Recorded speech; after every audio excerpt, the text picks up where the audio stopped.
आप जानते हैं कि हम किताबों की दुनिया कार्यक्रम में किताबों के बारे में बातें करते हैं। ऐसे रचनाकारों को आपसे मिलवाने के लिए लाते हैं जो अपने अपने क्षेत्र में अपने अपने रचना कर्म के जरिए विभिन्न किस्म की किताबें, विभिन्न तरह की किताबें लाते हैं। कोई विज्ञान पर लिख रहा है, कोई प्रेम पर लिख रहा है, कोई समाज के अलग अलग हिस्सों पर, इतिहास पर कोई लिख रहा है।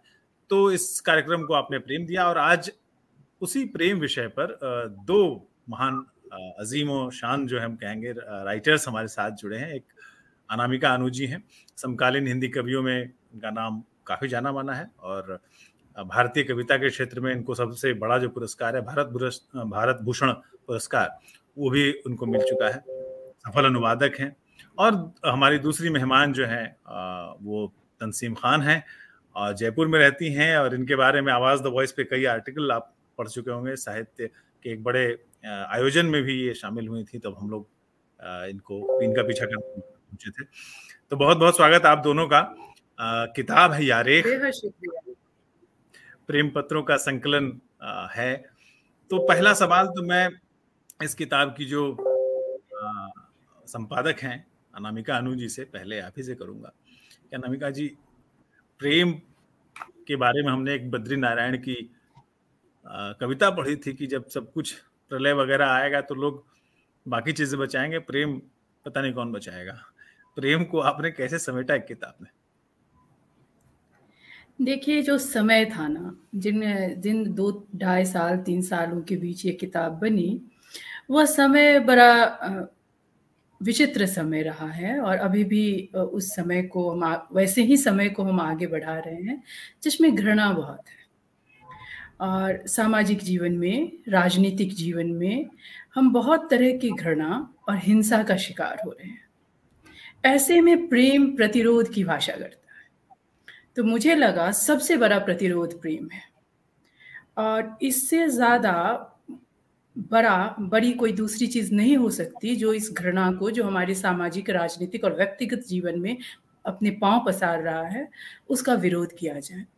तो इसलिए मैंने सोचा कि प्रेम पर एक किताब और प्रेम पत्रों पर एक किताब होनी चाहिए।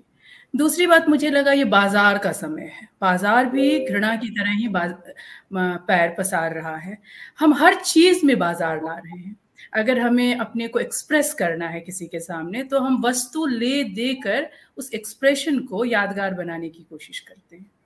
जबकि मुझे लगा कि हम में से हर कोई लगभग एक भाषा जानता है और उस भाषा में कुछ शब्दों के साथ हम ये अगर कहें कि हम आपसे क्यों मोहब्बत करते हैं और किस कदर करते हैं, तो उससे बड़ा उपहार कोई नहीं हो सकता। अब आप कहेंगे कि सब कुछ लिखकर तो नहीं कहा जाता, तो कुछ भी लिखकर ना कहा जाए तो इसे पढ़ने लिखने की तमीज, एक पढ़े लिखे साक्षर व्यक्ति को एक भाषा जानने की तमीज तो हम नहीं मान सकते। सब कुछ नहीं कहा जा सकता, कुछ तो प्रेम के बारे में कहा जा सकता है। तो ये बाजारवाद की तरफ बढ़ता, हर अभिव्यक्ति जो बाजारवाद की तरफ बढ़ रही थी, उसको मोड़ कर भाषा की तरफ, शब्दों की तरफ लाने की का भी एक प्रयास था। तो मुझे लगा कि इन 2 कारणों से मुझे एक किताब लानी चाहिए जिसमें 4 पीढ़ी लिखे और प्रेम लिखे। ये तो ठीक है कि हम किताब के बारे में, यारेख के बारे में बात करेंगे। हम और भी विषयों पर इसमें थोड़ा थोड़ा आप दोनों की राय लेंगे। तस्नीम खान जो हैं, इनके कविताओं और इनकी कहानियों के बारे में हम लोगों ने काफ़ी चर्चा की है वैसे बैक स्टेज। इनकी इस संग्रह में, यारेख में, इनका एक प्रेम पत्र इनका भी है, बैरकपुर के अखबार में आया करो। ये कि बड़ा थोड़ा सा ना ये सवाल पूछने के लिए उत्साहित कर रहा है कि किसको बैरकपुर के अखबार में बुला रही हैं यार आप। और ये इश्क जो है, जानते हो फरवरी की ये शाम से शुरू होती है, मुझे जहां तक याद है। क्या है ये तस्नीम? इश्क का ही है यहाँ पर। मैंने जैसा कि लिखा है, मेरे इश्क, तो जो इश्क आप करते हो बचपन से, कोई ना कोई एक साया होता है जो आपके साथ साथ चलता है, आपके अनकॉन्शियस माइंड में, आपके कॉन्शियस माइंड में। तो एक प्रेम चाहे जीवन में कब आए कब ना आए, लेकिन वो साया जो है वो जब से आप समझने लगते हो कि मुझे कोई साथी चाहिए, तब से आपके साथ साथ होता है। और मेरे लिए सबसे अच्छी ये बात है कि मुझे ये बड़ा अच्छा लगता था कि मैं खत लिखूं, क्योंकि हमारे घर में खत बहुत आया करते थे और जाया भी करते थे। मेरी अम्मी को खत लिखने का बड़ा शौक था, तो उनके एक साथ ही पापा बहुत सारे अंतरदेशीय पत्र लाया करते थे।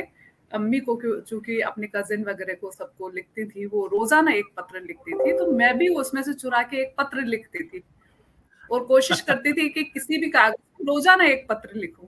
तो वो पत्र कभी अपने कजिन्स के लिए होते थे, कभी अम्मी को ही लिखती थी, कभी पापा को लिखती थी, और एक जो है वो मैंने उन लोगों को भी लिखे जिनसे मैं प्रेम करना चाहती हूँ, या मैंने चाहा कि ऐसे लोग मेरे जीवन में आने चाहिए टाइप।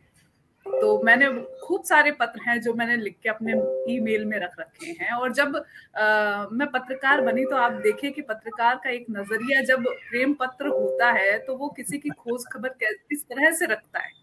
तो ये पत्र मैंने जब लिखा था उस वक्त व्हाट्सएप वगैरह हम यूज टू नहीं थे, व्हाट्सएप नहीं आया था। ये पत्र मैंने जब लिखा तो व्हाट्सएप भी नहीं था उस वक्त। तो पत्रकार किसी पर नजर किस तरह से रखता है कि वो जिस शहर में है उस शहर की वो खबर रखता है कि उस शहर में क्या हो रहा है। तो ये एक मैंने अपने पत्रकार होने का ये नजरिया रखा है कि मेरा प्रेम ऐसा रहा है कि मैं नजर रखूं कि कोई कहाँ है तो मैं उसकी शहर की नजर रखूं। तो ये तो है ही कि हम उस शहर पे हमेशा निगाह रखते रहे हैं। हमसे पहले की पुश्तें जिनके प्रेम के बारे में हम सुनते रहे हैं, उनकी शायरियों में, उनकी नज्मों में, उनकी कविताओं में उस शहर पे नजर रखे जाना हमने सुना है, हमने पढ़ा है। तो मेरी भी नजर उस शहर पे हमेशा रही। फिर अखबार से जुड़ी रही, चूंकि मैं अखबार ही पढ़ती थी पहले, इतना ऑनलाइन नहीं था, तो अखबार के जरिए फिर मैं नजर रखती कि कौन सा शहर है। और उसी पे ये एक खत लिखा कि अब मैं किस तरह से नजर रखूं, क्योंकि मुझे उस शहर का ऐसा कोई अखबार नहीं मिल रहा जो कि जिस पर मैं पूरी तरह से उस शहर को जान सकूं, उस शहर में रोजाना क्या घट रहा है वो मैं देख सकूं। तो वो शहर पर एक नजर रखने वाला पत्र जो है वो यहाँ पर मैंने लिखा है। और लिखा था किसी वक्त, और जब अनामिका ने मांगा तो मैंने कई सारे पत्र देखे अपने, फिर मुझे लगा कि हाँ ये ठीक है, ये दे देती हूँ मैं, तो ये वाला पत्र मैंने वहां दिया। अच्छा अनामिका जी, मेरा सवाल अब आप, चूंकि इसका शीर्षक है ना, किताब का जो शीर्षक है ये चर्चा का केंद्र बना हुआ है, जो लोग पढ़ने लिखने वाले लोग हैं जो चर्चा कर रहे हैं इसकी, तो कई लोगों ने मुझसे पूछा और मैंने कई लोगों से पूछा कि भाई ये यार एक शब्द जो है हमने हिंदी में कभी सुना नहीं, उर्दू में भी शायद नहीं सुना कभी, थोड़ी बहुत उर्दू जितनी जानते हैं, ये यार एक शब्द का मतलब क्या होता है, ये हमारे साथ साथ हमारे जितने दर्शक हैं वो भी जानना चाहेंगे। मैं भी हिब्रू भाषा का शब्द है, यारेख का मतलब होता है चांद। तो जब मैंने प्रेम पत्रों के संकलन के बारे में सोचा तो मेरे जहन में हमेशा चांद ही आया, तो मैंने इसलिए इस किताब का नाम यारेख रखा। और उस चांद को देखने के लिए हर दिन छत पर जाने की चाहना जो है वो नहीं छोड़ पाते, हमारी पीढ़ी के लोग तो नहीं छोड़ पाते, मैं खुद भी नहीं छोड़ पाती। सही बात है। मुश्किल कटती हैं जब चांद नहीं होता और छत पे जाते हैं तो एक सूनापन लगा रहता है। तो वाकई में चांद का अपना एक इश्क है या रूमानीपन हम जिसे हम कहें, तो वो चांद है हमारे जीवन में। मेरा ख्याल है कि अमावस ना हो तो चांद की अहमियत भी ना पता हो, तो अमावस भी होना बहुत जरूरी है। इंतजार ना रहे, फिर इंतजार का मजा। मैं इंतजार से एक बात कहना चाह रहा था अनामिका जी, और आपसे भी है ये सवाल कि आपने बार बार इस बात में जिक्र किया कि हम व्हाट्सएप के ज़माने से पहले के लोग चिट्ठियां लिखा करते थे, कैसे लिखा करते थे इस पर भी हम बात करेंगे। लेकिन ऐसा नहीं लगता कि पहले जब चिट्ठियां हम लोग लिखा करते थे एक दूसरे को, प्रेम पत्र तो नहीं लेकिन चिट्ठियां लिखा करते थे, चाचा जी को या दादी को ही लिखें तो भी, कि हमने चिट्ठी लिखा, 2-4 दिन पोस्ट करने में देर हुई, चौथे दिन जाकर के वो पोस्ट कार्ड पोस्ट हुआ, पता नहीं 1 हफ्ते बाद या डाक विभाग की मेहरबानी रही तो 15 दिन के बाद पहुंचा, और फिर हम 1 महीने के बाद हमारे पास वो चिट्ठी वापस लौट करके आई, उसका जवाबी खत। अब व्हाट्सएप पर जमाना अलग हो गया है, आपने किसी को मैसेज भेजा कुछ भी, और उस मैसेज के सिंगल टिक, डबल टिक, ब्लू टिक होने का इंतजार, और उसके बाद समवन इज टाइपिंग, और अगर देर लग गई तो आपके मन में ये हलचल होती है कि भैया क्या लिख रहा है ये बंदा इतनी देर से? ऐसा नहीं लगता कि इंतजार की घड़ियां खत्म कम हो गई हैं, लोगों में सब्र खत्म हो गया है? दोनों से सवाल है, एक एक करके।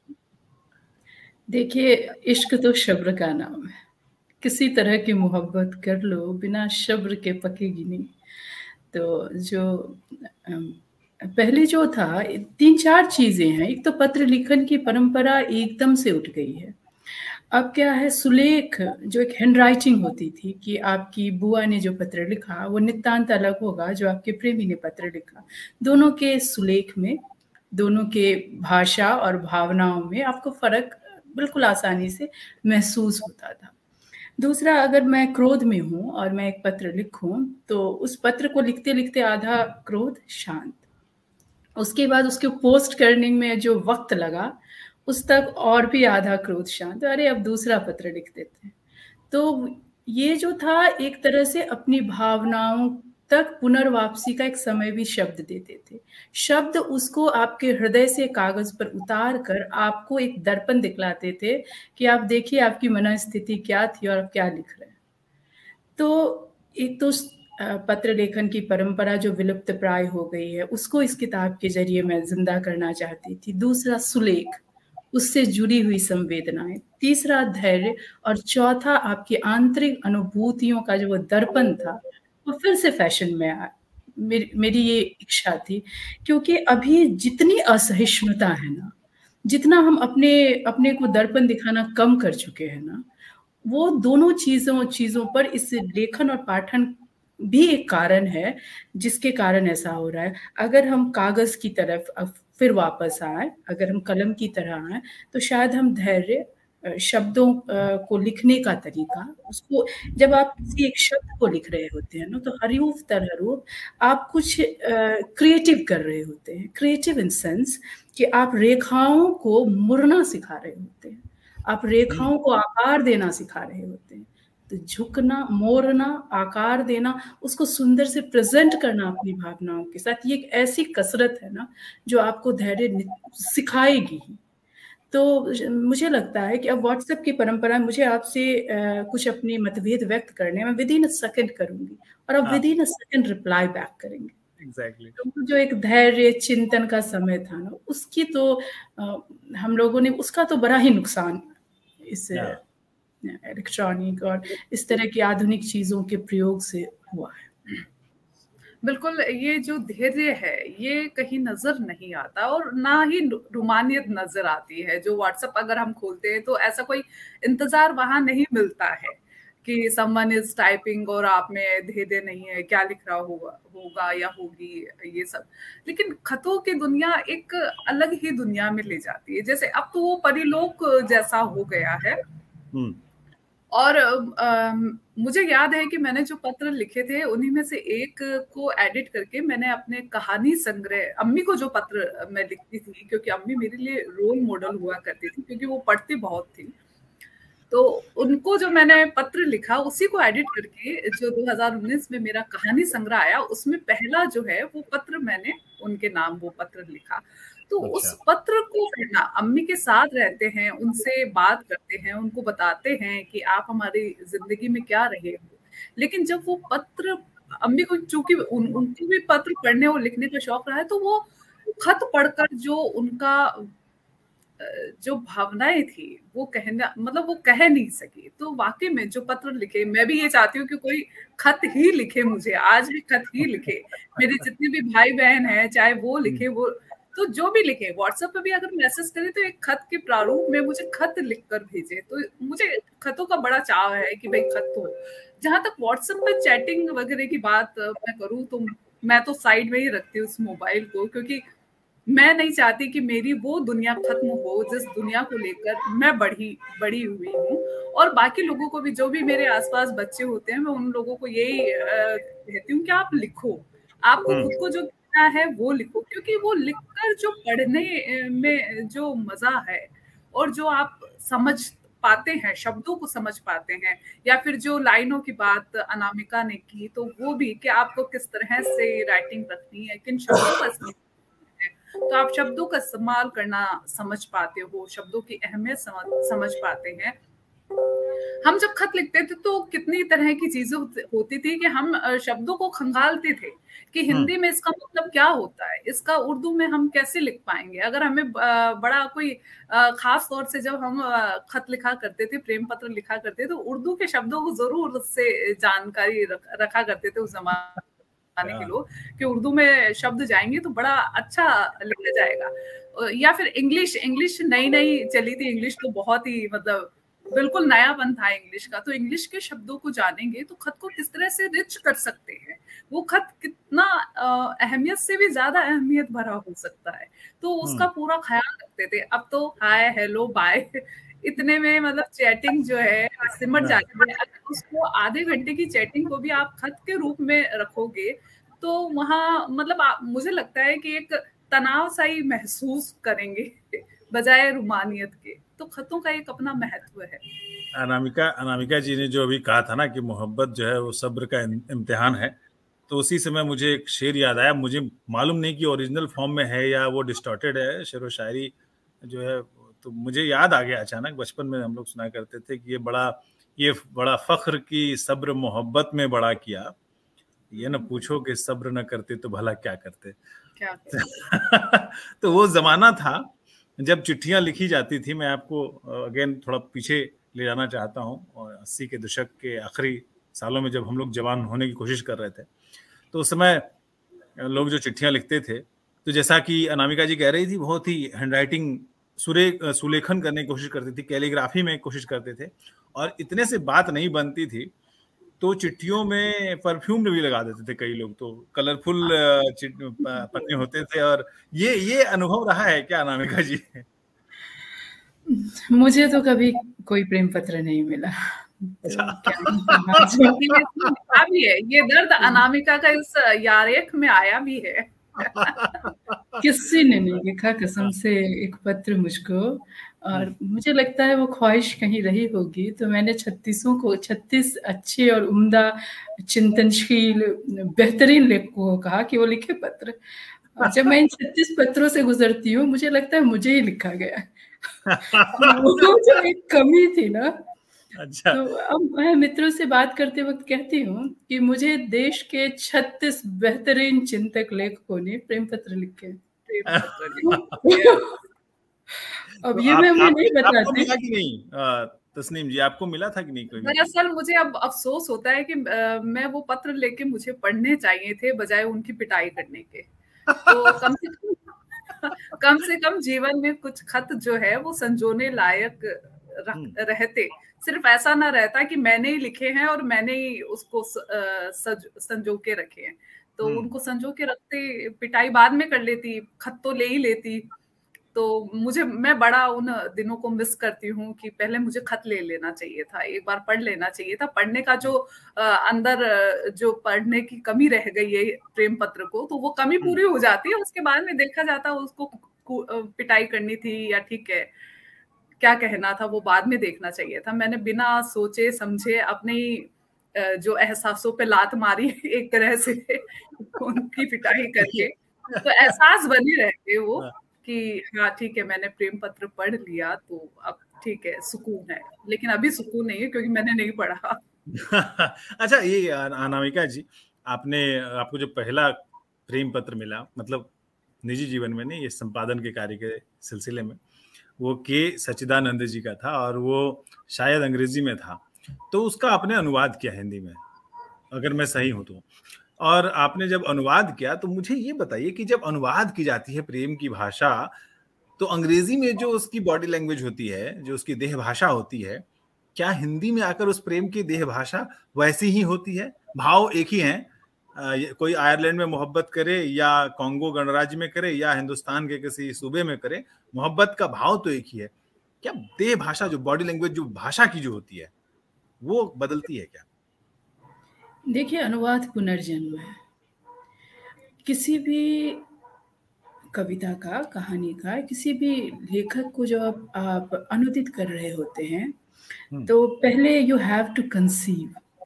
उसको पढ़ते वक्त आपको इम्बाइब करना होता है, उसको कंसीव करना होता है, फिर उसके बाद आप उसको जन्म देते हैं उसी पीड़ा के साथ जो एक अपनी कविता लिखते वक्त, अपनी कोई रचना लिखते वक्त जो जिस पीड़ा, जिस खुशी और जिस तमाम तरह की भावनाओं से हम जन्म लेते हैं, बिल्कुल उसी तरह से। अब ये दो अलग अलग लेखक कवि, जिसने लिखा वो एक अलग कवि है, लेखक है, जो अनुदित कर रहा है वो अलग कवि और लेखक है। तो ये वो बात हुई कि किसी रचना का कृष्ण हो जाना, जन्म देवकी दे और मैं यशोदा बनकर उसको पालूं, तो ये उसको इनरिच ही करता है, ये उसके ऑडियंस को बढ़ाता है। वह उसको बताता है कि वो एक भाषा में जो कैद चीज थी उसको दूसरी भाषा के लोग भी ग्रहण कर सकते हैं, आत्मसात कर सकते हैं, इम्बाइब कर सकते हैं। ये बहुत इनरिच करने वाला आइडिया है। तो मुझे तो लगता है कि अगर खूबसूरत कवि लेखक है जो उम्दा लिखता है, तो वह जब किसी रचना को अनुदित करेगा तो उसमें नए रंग आएंगे, नए पंख आएंगे और बहुत खूबसूरत। तस्नीम, एक सवाल मैं आपसे ये करना चाहता हूँ कि नए ज़माने में, जैसा कि आप मीडिया से हैं और हम सभी जानते हैं कि हम लोगों की आधी ज़िंदगी जो है वो व्हाट्सएप पर नए मैसेज चेक करने में, ट्विटर पे नया न्यूज़ ट्रेंड देखने में, या अगर एजेंसीज की खबर हम देख रहे हैं तो कि भाई किस राजनेता ने क्या कह दिया, ऐसे ड्राई सब्जेक्ट के बीच से गुजरती है।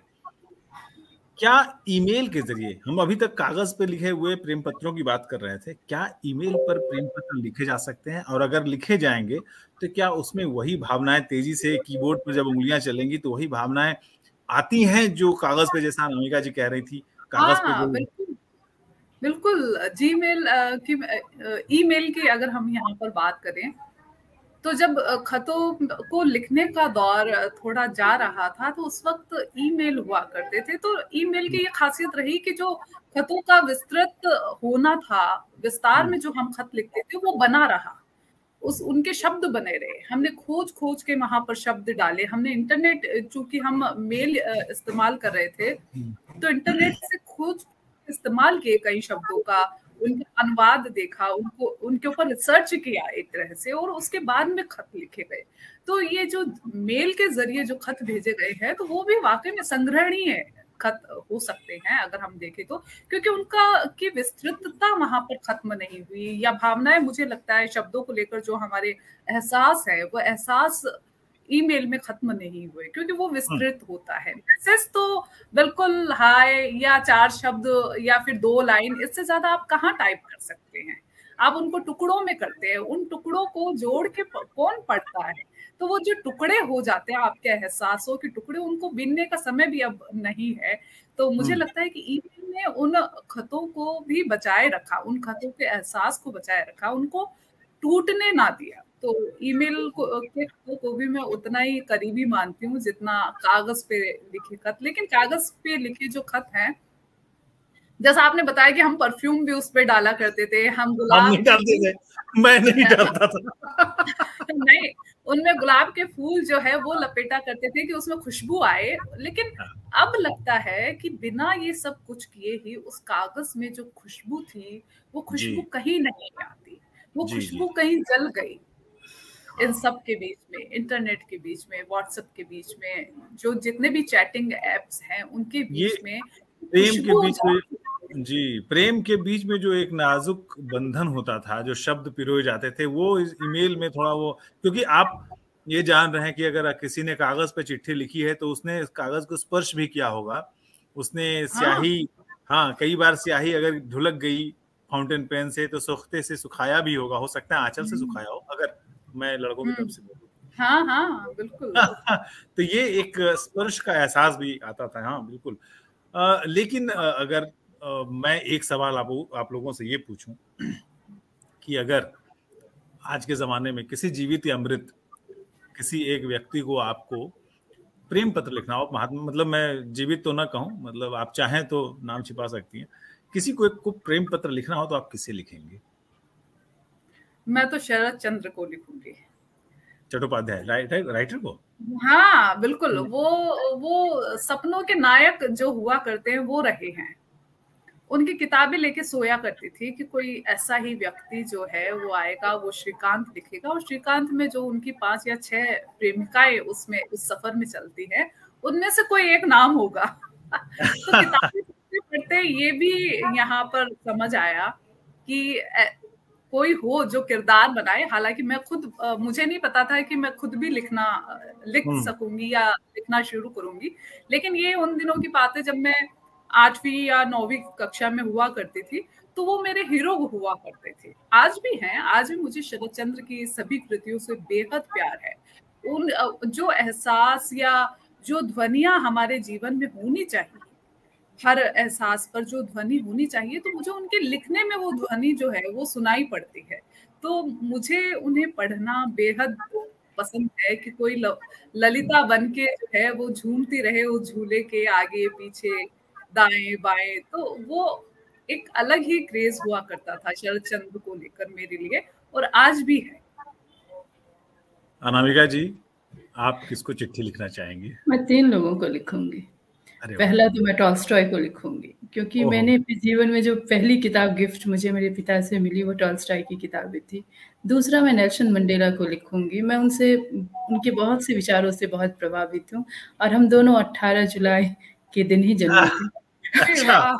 तीसरा पत्र, जन्मदिन की बधाई दे दें पहले आपको। हाँ, और तीसरा पत्र अगर मैं किसी को लिखूंगी तो अयप्पा पन्नीकर को। मैं अयप्पा पन्नीकर के ब्लैक ह्यूमर, उनकी कविताओं की बहुत बड़ी फ़ैन हूँ।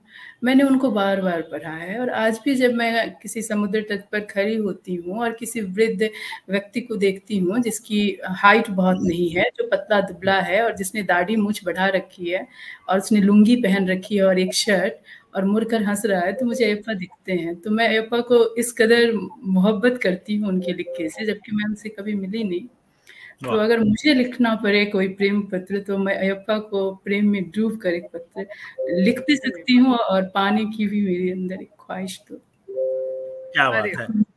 तो इन दर्शकों से मैं कहना चाहूंगा कि यारेख में जो 36 प्रेम पत्र है, इनसे होकर आप जब गुजरेंगे तो आपको एक नई दुनिया देखने को मिलेगी, एक नई दुनिया का एहसास होगा, और आपको पता चलेगा कि जो प्रेम पत्रों के लेखक हैं, इनकी जब ये प्रेम पत्र लिख रहे थे तब इनके मन की स्थिति क्या थी, मन स्थिति क्या थी। और जाहिर है जब चिट्ठियां लिख रहे हैं ये लोग तो अपने उन नौजवानी के दिनों में पहुंच जाते हैं। इस संकलन में आपको बहुत सारे बड़े राइटर मिलेंगे। उषा किरण खान हैं, तेजी ग्रोवर हैं, जयंती रंगनाथन हैं, सविता सिंह हैं, मनीषा कुलश्रेष्ठ हैं, गीता श्री हैं, मैत्रेयी पुष्पा हैं, यतीश कुमार हैं, विभा रानी हैं, अब शैलजा पाठक, वंदना टेटे, सूरीवाला, संजय शिफर्ड और तस्नीम तो हैं ही, हमारे सामने ही हैं। तो हम जितने नाम ले सकते हैं हिंदी साहित्य और देश के जो रचनाशील वर्ग है, 36 शानदार नामों को अनामिका अनु ने एक किताब में एक साथ लेकर के आई हैं। बहुत बहुत आपका शुक्रिया इस काम के लिए। तो दर्शकों, यारेख प्रेम पत्रों का संकलन किताब का नाम है, इसकी संपादक अनामिका अनु है, प्रकाशक इसके Hind pocket books, penguin Hind pocket books है, और इसकी कीमत है मात्र 299 रुपए। तो 299 रुपए में प्रेम पत्रों का एक अद्भुत संसार आपके सामने खड़ा है। बहुत बहुत शुक्रिया तस्नीम आपका और अनामिका जी आपका इस कार्यक्रम में जुड़ने के लिए, और हम चाहेंगे कि एक बार फिर दोबारा आप हमारे इस कार्यक्रम में जुड़ें, बहुत जल्द जुड़ें, आपकी अपनी अपनी किताबों के लिए जुड़ें, और बहुत बहुत शुक्रिया। बेहद शुक्रिया।